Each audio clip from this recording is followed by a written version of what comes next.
Hi everyone, welcome to a new video, and if you're new here, welcome to the channel. I hope you guys are all wonderful.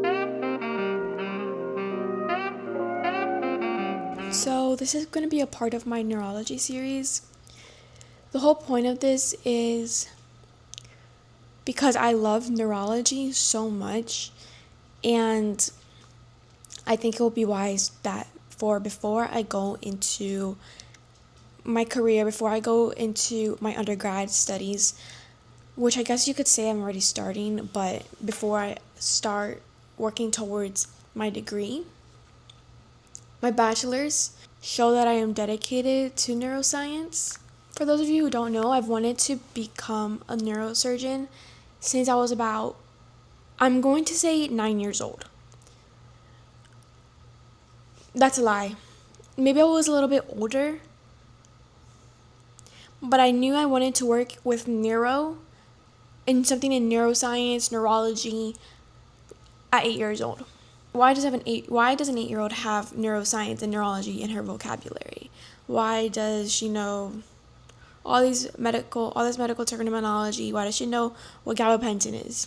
When I was in kindergarten, I was living in South Florida, and I went to this private school. And in this private school, we had very small classes. My kindergarten class only had about 7 students, including me. Or maybe it was 10. Something around that. It was less than 11. We would have this circle carpet time. And one time, when we were sitting on the carpet in a circle, I began to feel tinglings in my fingertips. I was 6 years old. This was new for me. So the first thing I did when I that's a lie, in kindergarten at Park Ridge, I loved pretending that I was sick so I could go to the nurses and they would send me home. So I believe I went to the nurse's office. I'm honestly not too sure. That's now almost 12 years ago. I just remember feeling tinglings. And I remember I'm not sure when, but I was definitely around kindergarten or first grade when I went to my first neurologist visit. And I went to this neurologist in search of answers, and I remember my grandmother, my brother, and my mother were in the room. I remember some things happening. I remember the doctor telling them I think to step out or for the light to go off. But I was 6 years old, so I had no words to describe what was happening, what I was feeling, and what the doctor had done to me. I was just confused on why I was feeling this tinglings, this numbness, this almost stabbing with a needle sensation. As I get older, it gets worse, and now it's not only on my fingertips, but on my whole hand and my feet. And I remember it would get really bad when I was in the shower and when I would get out of the shower. I would have to sit down and take a nap for the pain to go away and then get up and continue my night routine. So at this point, it wasn't just, oh, my hands are falling asleep, because it wasn't falling asleep. It didn't feel weird. It felt like burning and stabbing. Then when we moved to Tampa when I was almost 10 years old, the pain got so much worse to the point that I had begun to collapse. Because not only was it just in my hands and my feet, it was throughout my entire body. And it no longer felt like ants biting me or stabbings, or it felt like heat. Like something was burning me all over my body. And it was terrible. I believe I went to one other neurologist up here. I think I've only been to 2 or 3 neurologists. I'm not sure. But here, when I went to the neurologist, I was with him, I believe, from 10 to 12 maybe, because it had gotten so bad that my mom was like, okay, so what is going on? I had multiple MRIs. First it was just brain, and then I think it became brain and cervical, or I don't know the proper terminology. It's been like 4 years now. But I didn't have my first MRI up here. I had my first MRI in South Florida, in Broward. I was in the MRI machine, in the tube, and the lady, the radiologist, I guess that's what they're called, she asked me, what type of music do you like? And I would only listen to Christian music because I've been raised in a very religious household. And at that time in my life, I only knew Christian music, gospel music, Maverick City, Hillsong United. So I said, I like any music. Or I don't know. And she's like, okay. And she put on the radio, like just the normal radio. Pop hits, top 100, whatever. And I had no idea what any of that music was. So I was just kind of sitting laying in that tube, bored, out of my mind. Of course, you're bored out of your mind. You can't have your phone, you can't have an iPad, nothing. I believe I had another MRI down there in South Florida, and one of my favorite memories is my mom was always the one taking me to my doctor's appointments and my MRI appointments. So the MRI machine, it has a mirror, and I don't know what it does. From laying down, I was able to see my mom, and she was sitting across, I think. I'm not sure, but she was sitting in front of me, and I was able to see her, and she started making silly faces, and I started making silly faces because I could see her, and I was bored. I was like, I think probably 7 or 8, and they had to retake the scan because I had moved. And then when we moved up here, I had more MRIs done. They were never able to find anything. I got one MRI done with contrast, nothing.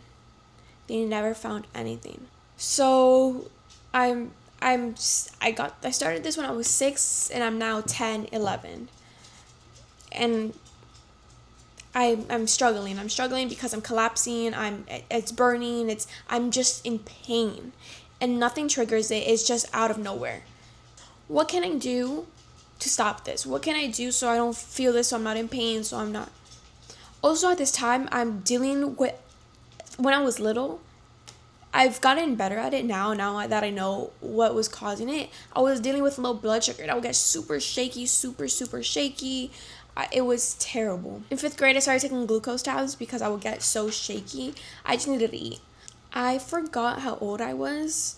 It was Christmas Day, and our tradition for Christmas Eve is we stay up, and Santa comes, and it's just my abuelito in a Santa suit. So we stayed up a long time. The next day, we went to Dave & Buster's. It was Christmas Day.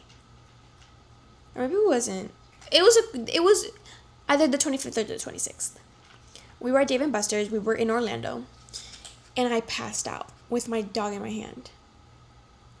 And that was another thing in my that I had to tell my doctor, is that, hey, I've passed out. Like, what is going on? So they can't find anything at all. So my doctor, my neurologist, he was a man. And this was all during COVID, I remember. All during COVID. And he told me I had an autoimmune disease. There was nothing that he could do. All he could do was prescribe me. He was gonna put me on gabapentin. By definition, gabapentin is an FDA-approved anticonvulsant medication used to treat partial seizures, post-therapeutic neuralgia, which is nerve pain after shingles, and restless leg syndrome, I had none of that. It works by calming overactive nerves in the brain and nervous system. That's what they were trying to put me on forever. So that's the problem with the medical industry, is I can't find a solution. So I'm just going to prescribe you medicine, and this medicine is going to come with side effects, and you're going to need medicine for those side effects, and this medicine for those side effects, and so on and so on and so forth. But I'm never going to find out what's going on with you, and I'm never going to solve the root of the problem, and you know what, you're screwed. But that's just the pharmaceutical industry, and that's the way doctors are taught to treat. So I'm not going to hate on this doctor because that's what he learned in medical school and residency. prescribe, prescribe drugs, prescribe drugs. You need to understand that the only goal the pharmaceutical industry has is to keep you sick. Because the longer they can keep you sick is the longer they can make more money off of you. Because you're buying these drugs, and you're giving them more money, you're giving them more money. It's just the way it works. My mom said, we're not doing that, and I'm not taking this for an answer. She said, you don't have an autoimmune disease. You don't have an autoimmune. So, what does she do? She searches up holistic doctors in the area. We go to this holistic doctor. He had been on the Dr. Oz show. It was on my 12th birthday that we went. She paid out of pocket. But she said, you know what? We need to figure out what's going on with you. You started this at 5-6 years old and you're 12 today. We go. Now this is in the middle of the pandemic. At this time, I was on online school. In middle school, we had 8 class periods. I was pooping each passing period. I was pooping 8+ times a day. What the heck? And I wasn't eating like I was obese. No, I wasn't even 100 pounds. I wasn't even 100 pounds until I reached my freshman year. So I'm getting my doctor's confused. He's like, why are you going this much? He asked me about my diet. My diet has always been relatively healthy, but we were always health conscious, but not to the max that like we are now, if that makes sense. Essentially, he tells me I have to stop eating a few things. I think I had to stop eating so many grains. And I had to drink water with more minerals. So I was drinking straight Fiji water for, I can't even tell you how long. I don't even remember. I was drinking Fiji water for a long time. My doctor told me, my holistic doctor, he told me, your food isn't processing. It's staying in your stomach. It's deteriorating your stomach. It's deteriorating your stomach tissue. It's staying in there and it's attacking your immune system. And when your immune system is attacked, it's going to respond in different ways. And that's where the neuropathy came in. And boom, we had our answer. So we had this plan. So what you need to do, it was this like a packet this thick, which I guess isn't that thick, but I mean, it seemed pretty thick. It said everything I had to eat, everything I couldn't eat, yada, so on. It was a lot. But I was in pain. And I was living in pain. So my mom made changes to our diets. We would only buy Fiji water. I don't know how long I went without eating potatoes, I think it was. My memory is so blurry now from that time period. I remember him he had like posters of digestive tracts on his wall, and he was pointing, he was like, this is what's happening. So where does neuroscience, where does neurosurgery come in? Where does my future come into this? Well, because I dealt with so much pain for so many years without being medicated, then trying to be over-medicated, then finally finding the answer because we targeted the root of the problem. It angered me. I was like, how am I dealing with this? Imagine how many other people are not just dealing with this, but so many other medical conditions, but they're just being prescribed with a bunch of medication, which is causing joint pain, heart issues, restlessness, anxiety, depression, because of the pharmaceutical industry and how we run on a money-hungry world. So I just fell in love with neuroscience. I think the second I stepped into my first neurologist office, I fell in love with neurology. Because the brain is so complex. I have this neuroscience book that I'm reading, and I can't even get through the first chapter because it is so vast and so complex, even though it's so small. And it has so many functions and so many different parts and layers, and I love it. And the second I knew I loved neuroscience and neurology, I knew my career had to go off of that. So I wanted to be a neurosurgeon. I didn't want to be a neurologist because neurologists just sit in offices, but neurosurgeons are up standing for anywhere from a few hours to 24 hours. I think that's the longest surgery TikTok I saw. Not it wasn't the TikTok wasn't 24 hours, but a surgeon said it.